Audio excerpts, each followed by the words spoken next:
여러분, 제 인생에서 가장 수치스러웠던 날을 말씀드릴까 합니다. 바로 작년 11월 상견례가 있던 그날이었어요. 저는 30대 직장인입니다.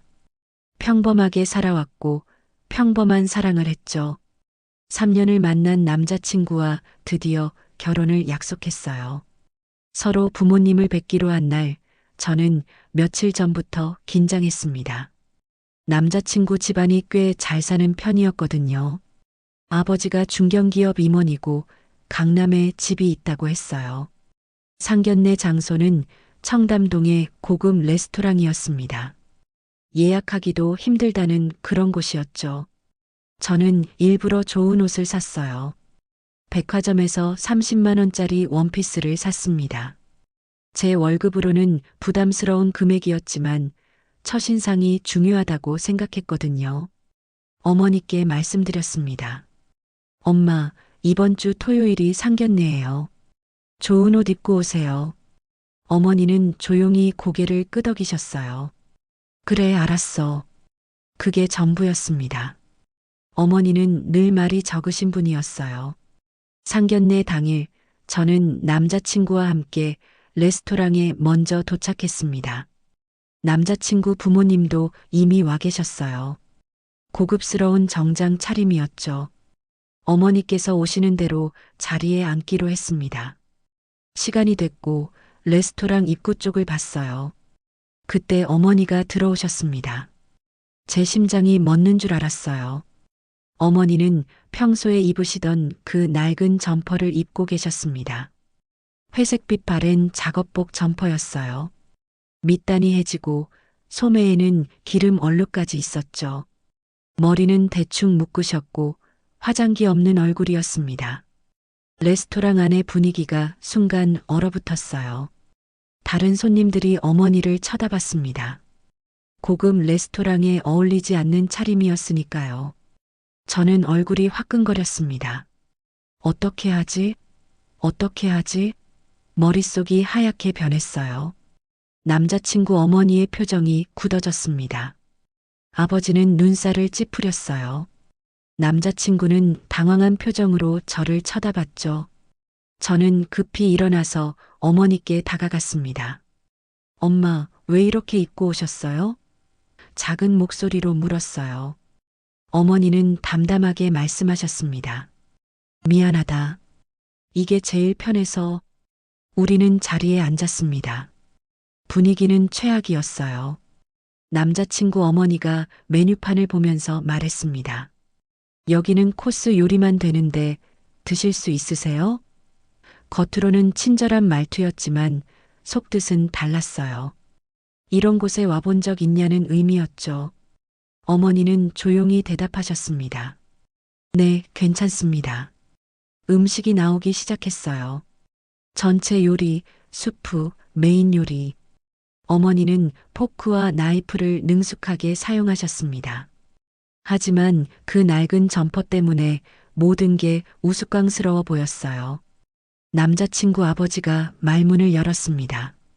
사돈께서는 무슨 일을 하시나요? 어머니가 대답하셨어요. 공장에서 일합니다.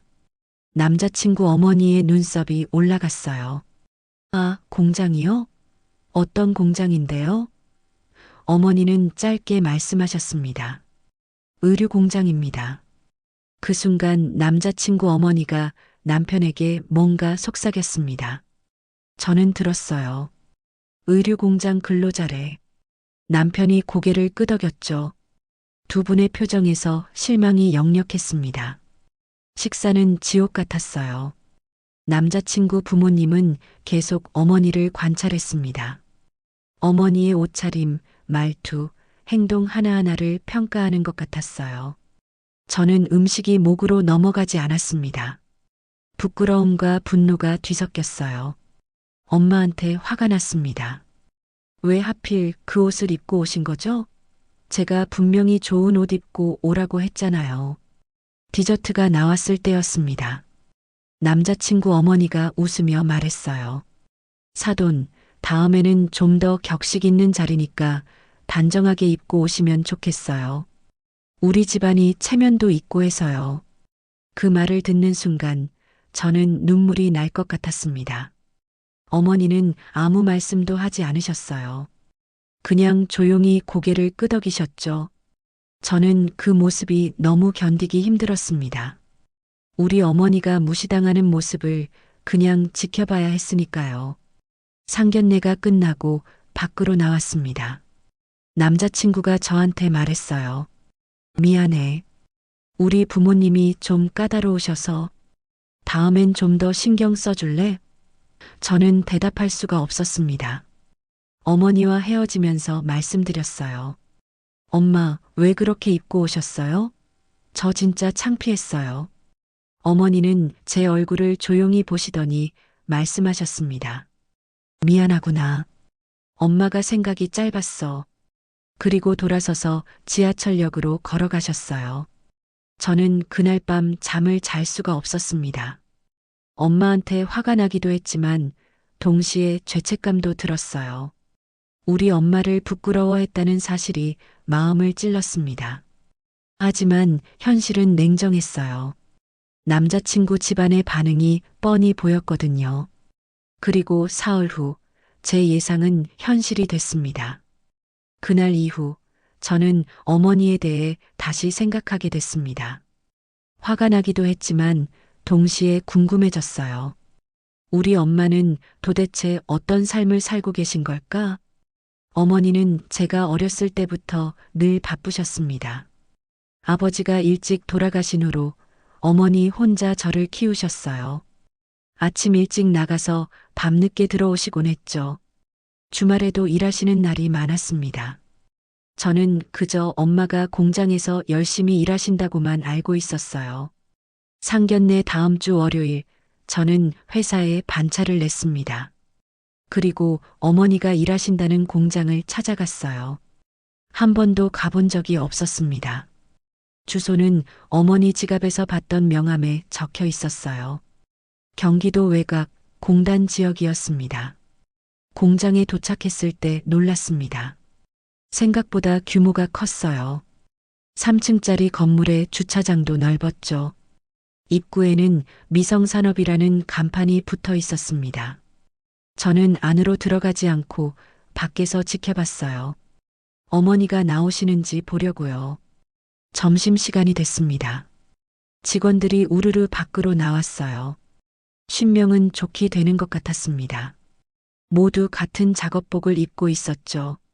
그 작업복이 어머니가 상견례 때 입으셨던 바로 그 점퍼였어요. 그때 어머니를 봤습니다. 직원들 틈에 섞여서 나오시는데 손에 도시락을 들고 계셨어요. 몇몇 직원들과 함께 건물 옆 벤치에 앉으셨습니다. 저는 멀리서 지켜봤어요. 어머니는 도시락을 드시면서 직원들과 이야기를 나누셨습니다. 웃으시기도 하고 고개를 끄덕이시기도 했어요. 한 젊은 여직원이 뭔가 고민을 털어놓는 것 같았습니다. 어머니는 그 직원의 손을 잡아주시며 뭐라고 말씀하셨어요. 직원은 눈물을 닦았습니다. 점심이 끝나고 다들 안으로 들어갔습니다. 저는 그날 그냥 돌아왔어요. 뭔가 복잡한 감정이 들었거든요. 어머니는 그곳에서도 늘 그랬던 것처럼 조용히 묵묵히 일하고 계셨습니다. 며칠 후 저는 어머니 집에 들렀습니다. 어머니는 여전히 작은 빌라에서 사셨어요. 30년째 같은 집이었죠. 저는 이사 가시라고 여러 번 말씀드렸습니다. 제가 전세금 보태드릴 테니 더 좋은 곳으로 가시라고요. 하지만 어머니는 늘 거절하셨어요. 여기가 편해. 괜찮다. 그날도 어머니는 집에서 저녁을 준비하고 계셨습니다. 냉장고를 보니 반찬들이 가득했어요. 직접 만드신 김치, 나물, 조림들이었죠. 어머니는 외식을 거의 하지 않으셨습니다. 옷도 몇 벌 없으셨어요. 그 낡은 작업복과 평상복 몇 벌이 전부였죠. 엄마, 왜 이렇게 사세요? 좀 편하게 사시면 안 돼요? 제가 물었습니다. 어머니는 국을 끓이시면서 대답하셨어요. 이게 내 삶이야. 불편하지 않아. 필요한 건 다 있는 걸. 저녁을 먹으면서 어머니가 말씀하셨습니다. 너 결혼 준비 잘 되고 있니? 필요한 거 있으면 말해. 저는 고개를 끄덕였어요. 사실 남자친구한테서 연락이 뜸했습니다. 상견례 이후로 분위기가 이상했거든요. 하지만 어머니한테는 말씀드리지 않았어요. 다음 날 저는 다시 공장 근처에 갔습니다. 이번엔 퇴근 시간에 맞춰서요. 오후 6시쯤 되자 직원들이 나오기 시작했습니다. 어머니도 나오셨어요. 그런데 이상한 게 보였습니다. 한 남자 직원이 어머니한테 다가와서 뭔가 보고를 했어요. 서류 뭉치를 들고 설명하는 것 같았습니다. 어머니는 고개를 끄덕이시며 서류를 넘겨보셨죠. 그리고 뭐라고 지시를 하셨습니다. 그 직원은 공손하게 인사를 하고 돌아갔어요. 이상했습니다. 일반 공장 근로자가 저런 보고를 받나? 저는 다음 날 아예 오전부터 공장 근처에서 지켜봤습니다. 그리고 결정적인 장면을 봤어요. 한 남자가 양복을 입고 공장으로 들어갔습니다. 비서처럼 보였어요. 그리고 얼마 후 3층 창문으로 어머니가 보였습니다. 넓은 사무실이었어요. 책상 앞에 앉아 계신 어머니, 그리고 그 앞에 서 있는 직원들. 회의를 하시는 것 같았습니다. 저는 그때 깨달았습니다. 어머니는 그냥 근로자가 아니었어요. 뭔가 더 있었습니다. 하지만 확신할 수 없었어요. 어떻게 물어봐야 할지도 몰랐죠. 그날 저녁 어머니한테 전화를 드렸습니다. 엄마, 공장에서 정확히 무슨 일 하세요? 어머니는 잠시 침묵하시더니 대답하셨어요. 일은 일이야. 열심히 하면 되는 거지. 더 이상 묻지 못했습니다. 며칠이 지났습니다. 그리고 제 인생을 뒤흔들 전화가 왔어요. 전화는 남자친구가 아니라 그의 어머니한테서 왔습니다. 저는 그때 회사에서 일하고 있었어요. 점심시간이 막 끝난 오후 1시쯤이었죠. 모르는 번호였지만 받았습니다. 여보세요, 저예요. 준호 어머니. 차가운 목소리였어요. 인사말도 없었습니다. 저는 긴장하면서 대답했어요. 아, 안녕하세요. 그 순간 그분이 말했습니다. 결혼 말이에요. 다시 생각해 봐야 할 것 같아요. 제 머릿속이 하얗게 변했습니다. 네, 무슨 말씀이세요? 그분은 한숨을 쉬었어요. 솔직히 말할게요. 지난번 상견례에서 사돈을 뵀는데 우리 집안이랑 격이 맞지 않는 것 같더라고요. 우리 집안도 체면이 있고 주변 시선도 있잖아요. 저는 말문이 막혔습니다. 그분은 계속 말했어요. 공장 근로자 출신이면 가치관도 다르고 생활 수준도 많이 차이 날 거예요. 결혼은 두 집안이 만나는 거잖아요. 우리 친척들 앞에 소개하기도 민망하고요. 이해해 주세요. 어머니, 그건 제가 말하려는데 끊으셨어요. 우리 준호도 동의했어요. 처음엔 괜찮다고 했는데 생각해보니 앞으로 힘들 것 같대요. 명절 때마다 친척들 만나야 하고 애 낳으면 양가 부모님이 왔다 갔다 하는데 그게 쉽지 않잖아요. 저는 눈물이 났습니다. 사무실 아니었지만 참을 수가 없었어요.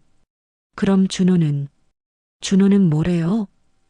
제가 떨리는 목소리로 물었습니다. 그분이 대답했어요. 준호는 미안하대요. 본인이 직접 얘기하기 힘들어서 제가 전화한 거예요. 어차피 결과는 같으니까 이렇게 정리하는 게 서로한테 좋을 것 같아요. 전화가 끊어졌습니다.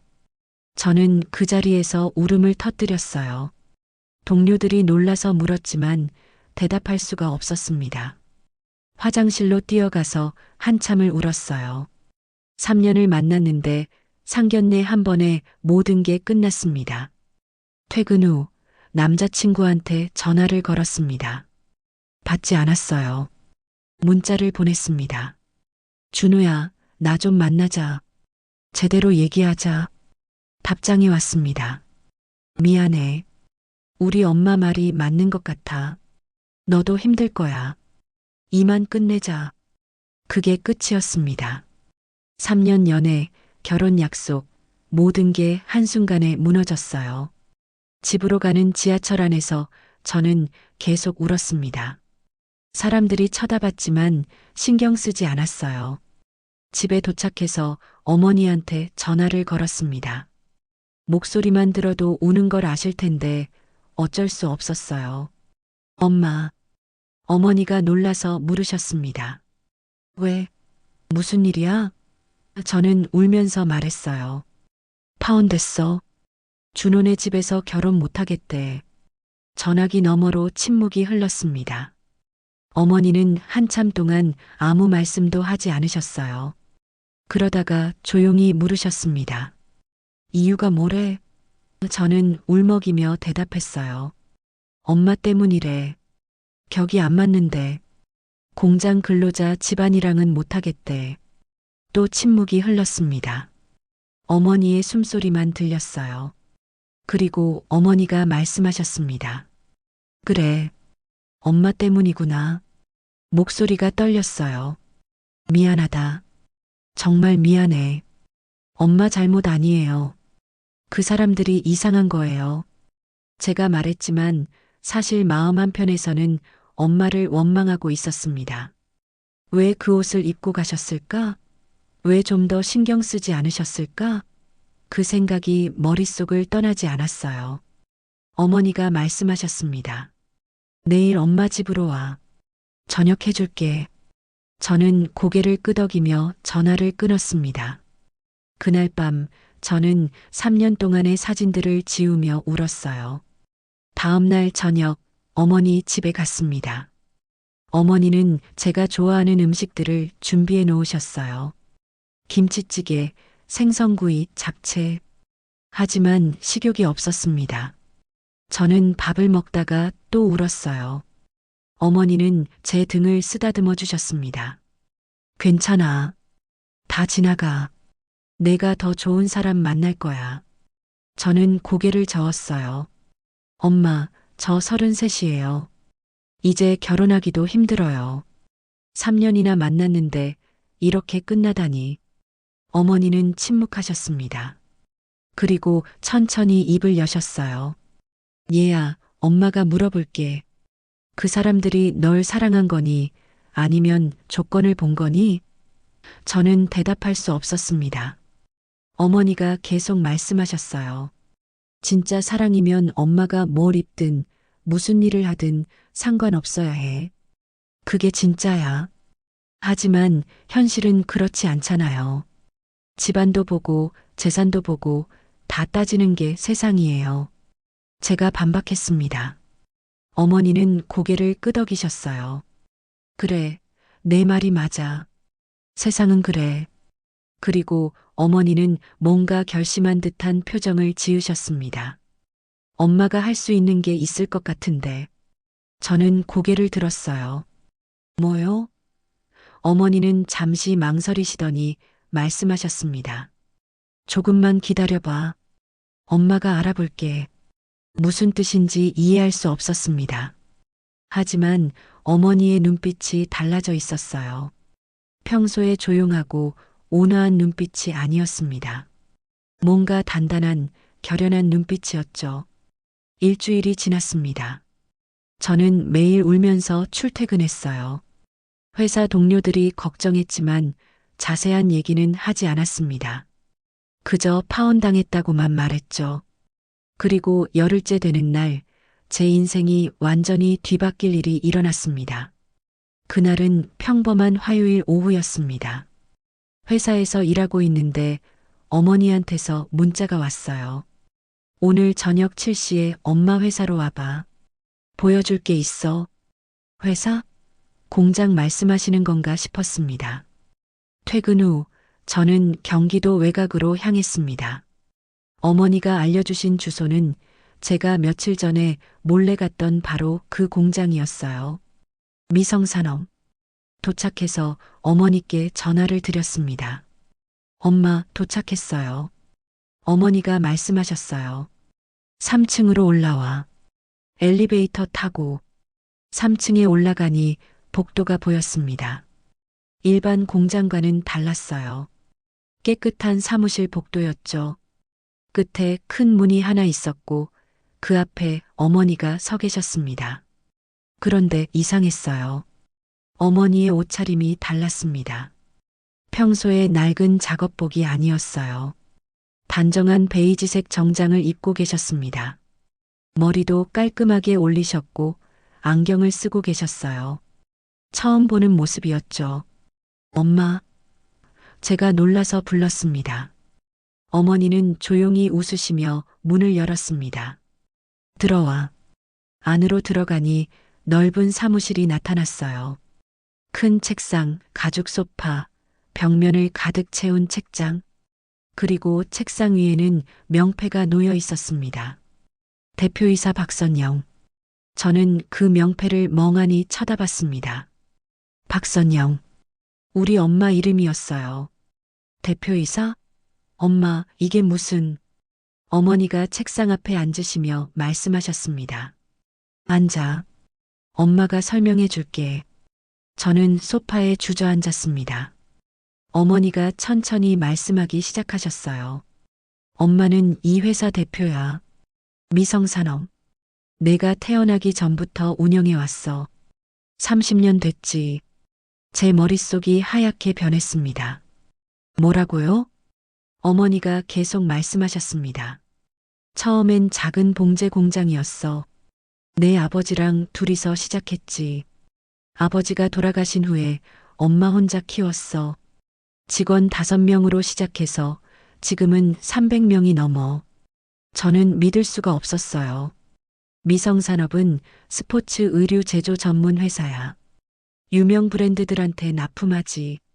작년 매출이 500억 정도 됐어. 어머니가 담담하게 말씀하셨습니다. 500억? 제가 알던 우리 엄마가 아니었어요. 그럼 왜 그렇게 사신 거예요? 왜 낡은 옷 입고 작은 빌라에서 사신 거예요? 제가 떨리는 목소리로 물었습니다. 어머니는 창밖을 보시며 대답하셨어요. 엄마는 검소하게 사는 게 익숙해. 돈을 벌어도 써야 할 곳이 없었어. 내 학비 대고 내 생활비 대고 나머지는 회사에 재투자했지. 직원들 복지에도 쓰고 엄마는 그걸로 충분했어. 어머니의 목소리는 담담했습니다. 저는 눈물이 났습니다. 제가 얼마나 어머니를 몰랐는지 깨달았거든요.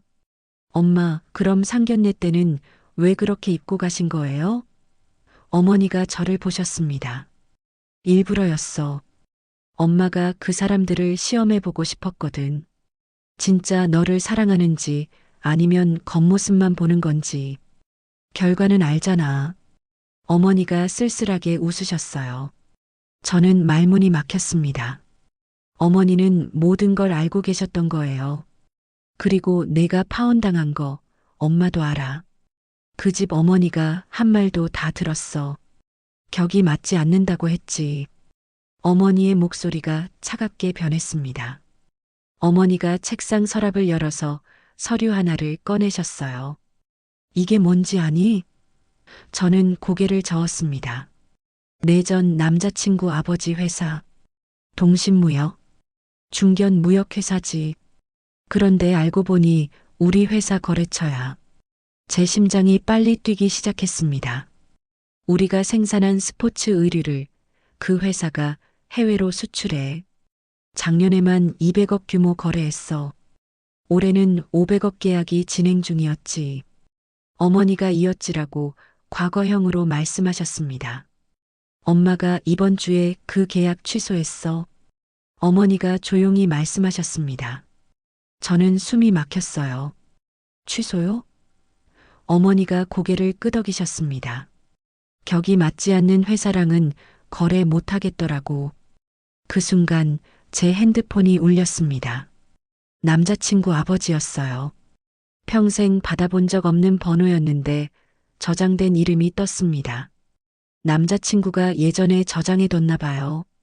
저는 어머니를 쳐다봤습니다. 어머니가 말씀하셨어요. 받아봐. 재미있을 거야. 저는 떨리는 손으로 전화를 받았습니다. 여보세요?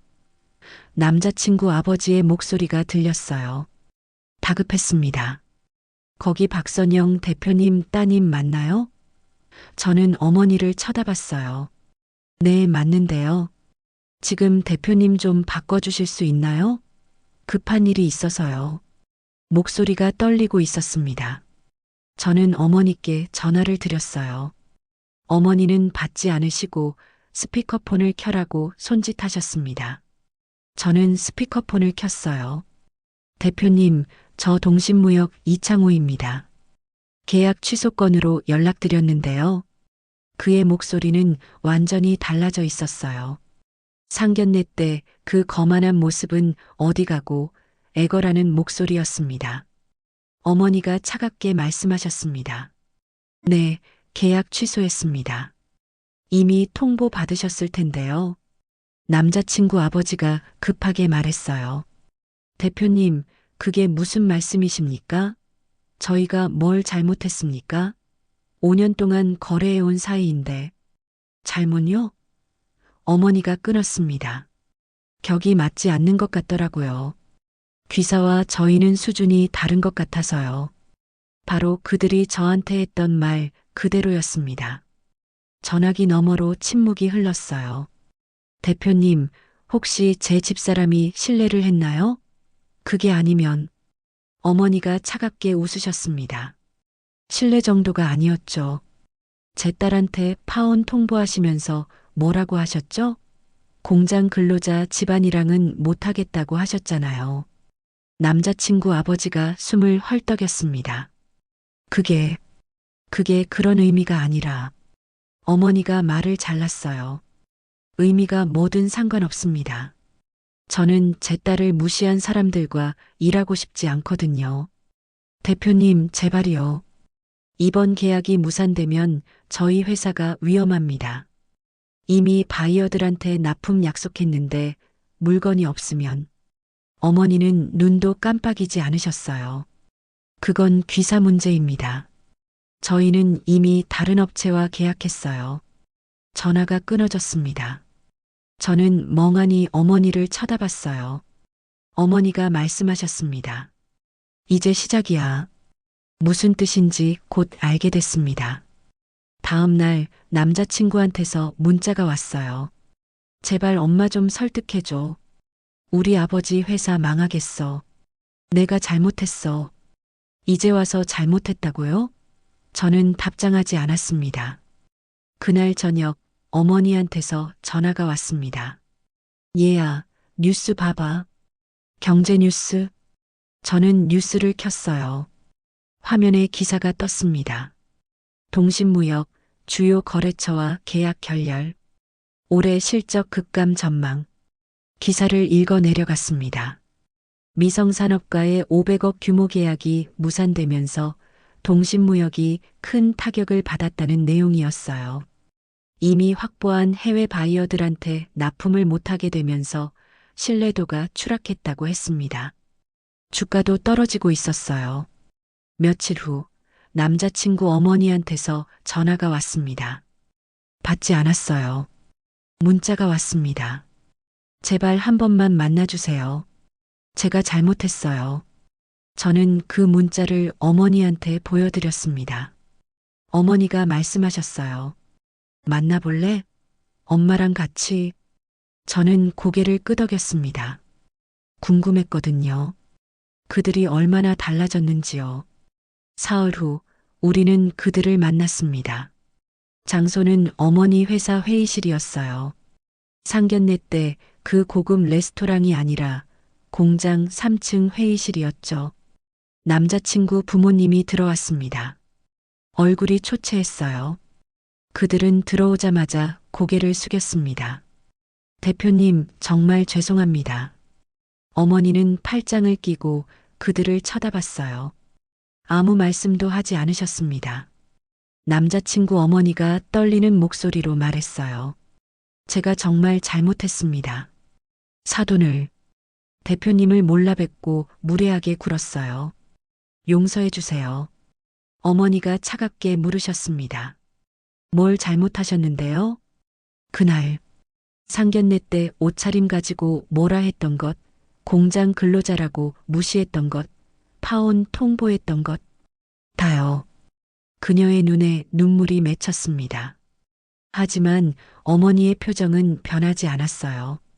어머니가 천천히 말씀하셨습니다. 그러니까 제 딸이 울었다는 건 아시나요? 3년 사귄 사람한테 일방적으로 버림받아서 얼마나 힘들었을지 생각해 보셨어요? 죄송합니다. 정말 죄송합니다. 남자친구 아버지도 고개를 숙였어요.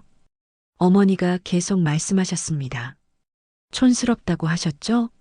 그래요. 전 촌스럽게 살았습니다. 하지만 당신들처럼 남을 밟고 서진 않았어요. 회의실에 침묵이 흘렀습니다.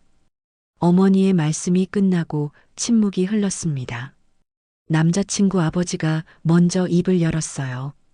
대표님, 계약 좀 다시 생각해 주시면 안 될까요? 저희가 사과드릴게요. 어떤 조건이든 맞춰드리겠습니다. 어머니는 팔짱을 끈 채 그들을 내려다봤습니다. 조건이요? 돈으로 해결하시려고요? 남자친구 어머니가 급하게 말했어요. 아니에요. 그런 뜻이 아니라 저희가 진심으로 반성하고 있어요. 진심이요? 어머니가 차갑게 웃으셨습니다. 회사가 위기에 빠지니까 이제 진심이 생기셨나 보네요. 제 딸이 울 때는 진심이 없으셨잖아요. 그들은 고개를 들지 못했습니다. 그때 남자친구 어머니가 의자에서 일어났습니다.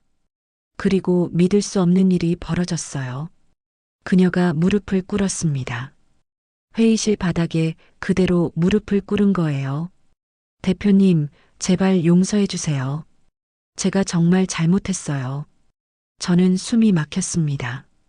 상견례 때 저를 그렇게 무시하던 그분이 지금 제 어머니 앞에 무릎을 꿇고 있었어요. 남자친구 아버지도 따라서 무릎을 꿇었습니다. 저희 회사가 망하면 직원들이 다 거리로 나앉습니다. 제발이요. 어머니는 그들을 한참 동안 내려다보셨습니다. 그리고 천천히 입을 여셨어요.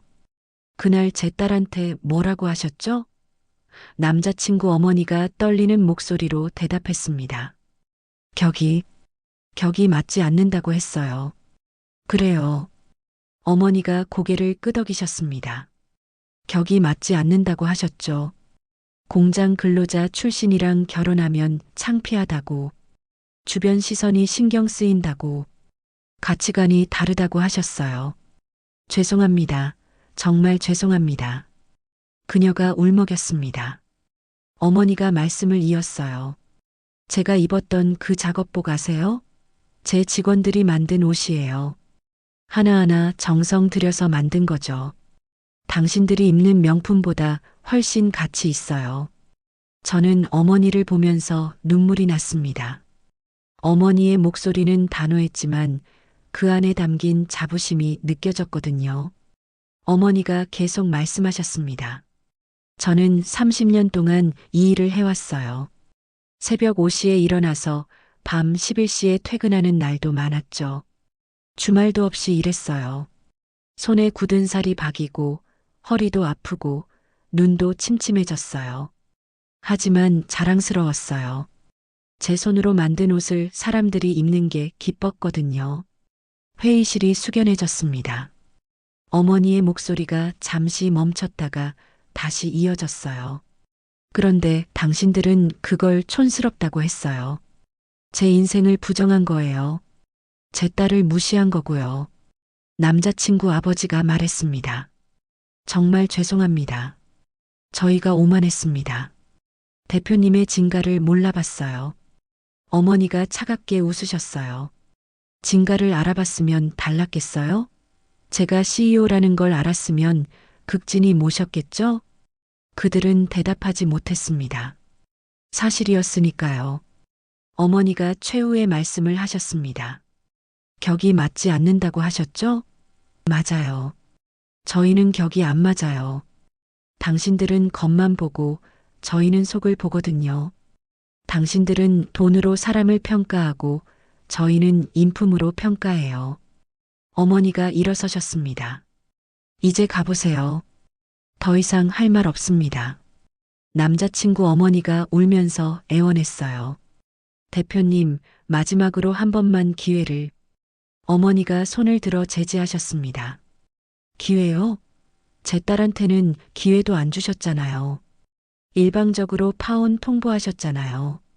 이제 똑같이 느껴보세요. 일방적으로 거절당하는 게 어떤 건지. 어머니의 목소리는 차가웠지만 결연했습니다. 그들은 비틀거리며 일어났습니다. 얼굴이 창백했어요. 회의실을 나가면서 저를 쳐다봤지만 저는 고개를 돌렸습니다. 이제 그들은 아무것도 아니었어요. 문이 닫히고 나서 어머니가 저를 보셨습니다. 괜찮아? 저는 어머니를 꼭 안았습니다. 엄마 고마워요. 어머니가 제 등을 토닥이셨어요. 엄마가 늦어서 미안해. 내가 더 울기 전에 막았어야 했는데. 그날 저는 어머니의 진짜 모습을 봤습니다. 부드럽지만 강한, 검소하지만 당당한 우리 엄마의 진짜 품격을요. 그날 이후 제 삶은 달라졌습니다. 아니, 제가 세상을 보는 눈이 달라졌다고 해야 할까요? 저는 어머니와 함께 저녁을 먹으러 갔어요. 이번엔 제가 장소를 정했습니다. 고급 레스토랑이 아니라 어머니 회사 근처 작은 식당이었죠. 식당 주인 아주머니가 어머니를 보고 반갑게 맞아주셨어요. 사장님 오셨어요? 오늘도 김치찌개 드실 거예요? 어머니는 웃으시며 고개를 끄덕이셨습니다. 네, 오늘은 딸이랑 같이 왔어요. 우리는 낡은 테이블에 앉았습니다. 김치찌개가 나왔어요. 맛있었습니다. 고급 레스토랑의 코스 요리보다 훨씬 더요. 저는 어머니께 물었습니다. 엄마, 후회 안 해요? 그 계약 취소한 거. 어머니는 국물을 한 입 마시고 대답하셨어요. 후회? 전혀. 오히려 후련해. 내가 당한 일을 그냥 넘어갈 수는 없었어. 저는 고개를 숙였습니다. 근데 엄마 회사도 손해 아니에요? 500억이나 되는 계약인데. 어머니가 웃으셨습니다. 얘야, 돈은 다시 벌면 돼. 하지만 자존심은 한번 무너지면 회복하기 힘들어. 특히 내 자존심은 엄마가 지켜줘야 하는 거잖아. 제 눈에 눈물이 맺혔어요. 식사를 마치고 나오는 길에 어머니가 말씀하셨습니다. 얘야, 엄마가 하나 물어볼게. 진짜 부자가 뭐라고 생각해? 저는 잠시 생각했어요. 돈 많은 사람 아니에요? 어머니가 고개를 저으셨습니다. 진짜 부자는 티내지 않는 사람이야. 여유는 보여주는 게 아니라 지키는 거거든. 엄마는 돈이 있어도 검소하게 살았어. 그게 엄마한테는 편했으니까. 하지만 그 사람들은 뭐든 보여주려고만 했어. 강남집, 고급차, 명품. 그게 진짜일까? 저는 고개를 끄덕였습니다. 어머니의 말씀이 맞았어요. 남자친구네 집은 늘 뭔가를 과시했습니다. SNS에 올라오는 사진들, 브랜드 이름이 큼직하게 새겨진 가방들, 비싼 식당에서 찍은 인증샷들. 지금 생각하니 공허해 보였어요. 그리고 얘야. 어머니가 제 손을 잡으셨습니다. 내가 앞으로 만날 사람은 내 엄마가 뭘 입든 상관없는 사람이어야 해. 진짜 사랑은 조건을 안 봐. 내가 누구냐를 보는 거지. 내 집안이 어떠냐를 보는 게 아니야. 그날 밤 저는 오랜만에 평화롭게 잠들었습니다. 3년 관계가 끝난 슬픔도 있었지만 동시에 홀가분했어요. 저를 있는 그대로 사랑하지 않는 사람과 헤어진 게 오히려 다행이라는 생각이 들었거든요. 한 달 후 회사에서 새로운 사람을 만났습니다. 협력업체에서 온 직원이었어요. 평범한 정장을 입고 수수한 외모의 남자였죠. 업무 미팅을 하면서 이야기를 나눴는데 그 사람은 달랐습니다. 제가 어떤 차를 모는지, 어디 사는지, 부모님이 뭐 하시는지 묻지 않았어요. 대신 제가 무슨 일을 하는지, 어떤 걸 좋아하는지, 꿈이 뭔지 물었습니다. 함께 커피를 마시면서 자연스럽게 대화가 이어졌어요. 며칠 후 그 사람이 물었습니다. 혹시 저녁 같이 드실래요? 저는 어머니한테 물어봤어요. 엄마, 괜찮은 사람 같은데 같이 저녁 먹어도 될까? 어머니는 웃으시며 말씀하셨습니다. 내 판단을 믿어. 천천히 알아가 봐. 우리는 저녁을 먹으러 갔습니다. 그 사람이 데려간 곳은 작은 한식당이었어요. 여기 집밥 같아서 좋아요. 자주 와요. 그가 말했습니다. 저는 그 순간 느꼈어요. 이 사람은 다르다고요.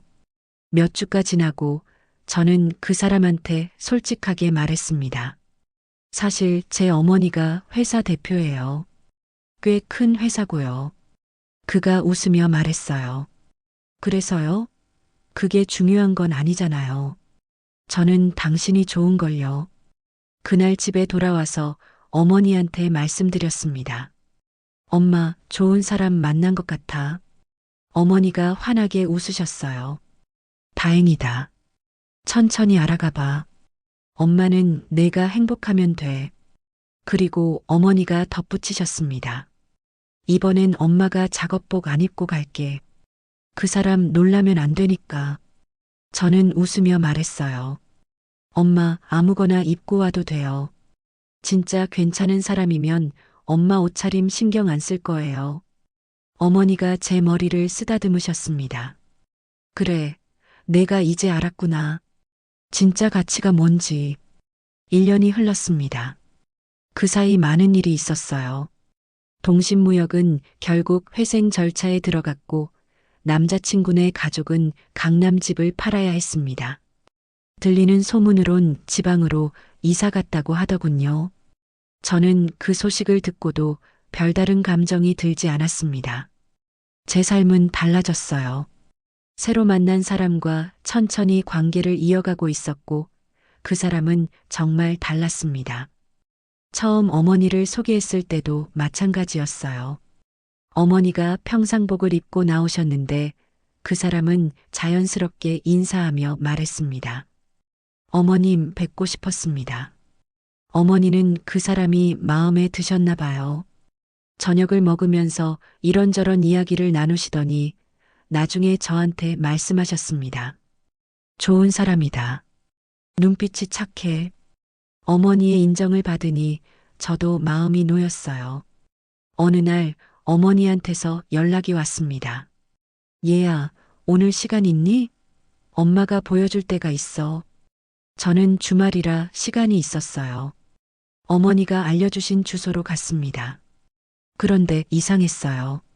그곳은 청담동이었습니다.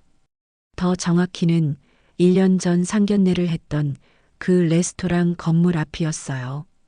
저는 그 건물을 올려다봤습니다. 간판이 바뀌어 있었어요. 나눔의 식탁 마이너스 청년 무료 식당. 어머니가 옆에서 말씀하셨습니다. 엄마가 이 건물 샀어. 그리고 1층을 식당으로 만들었지.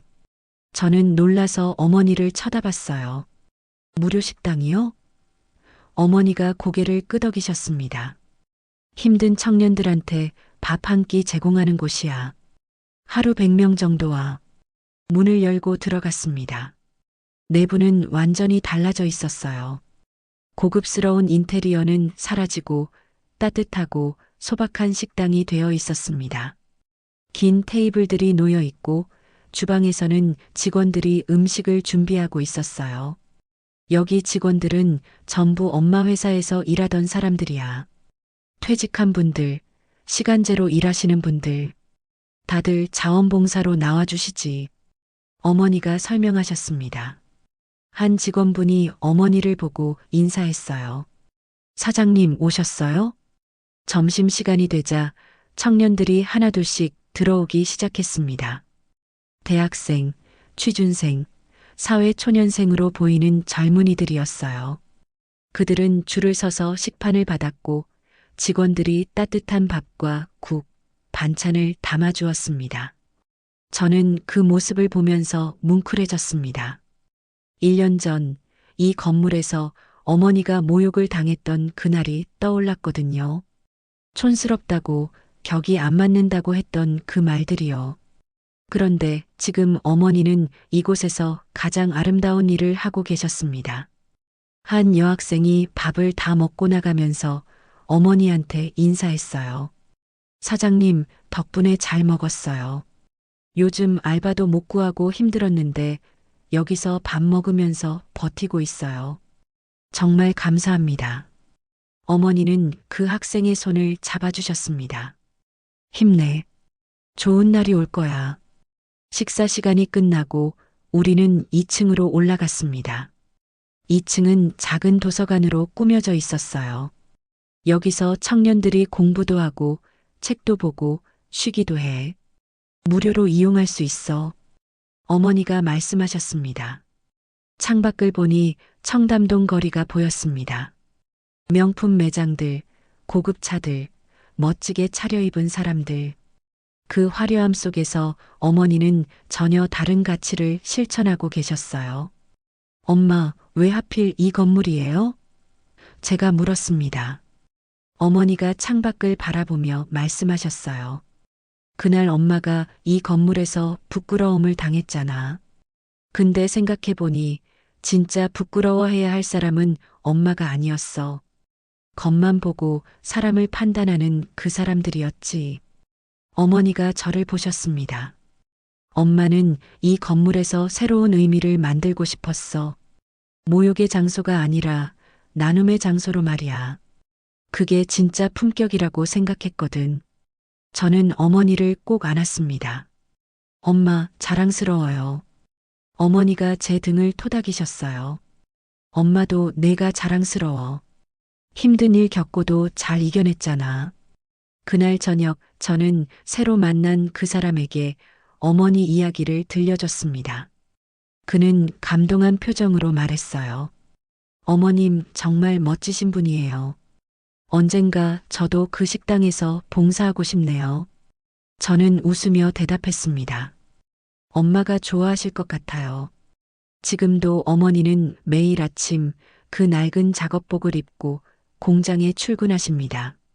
직원들과 함께 일하시고 점심에는 도시락을 드시고 퇴근 후에는 무료 식당에 들러 청년들을 격려하시죠. 30년 전이나 지금이나 변함없는 모습이에요. 사람들은 어머니를 보면서 말합니다. 검소하게 사시네. 하지만 저는 압니다.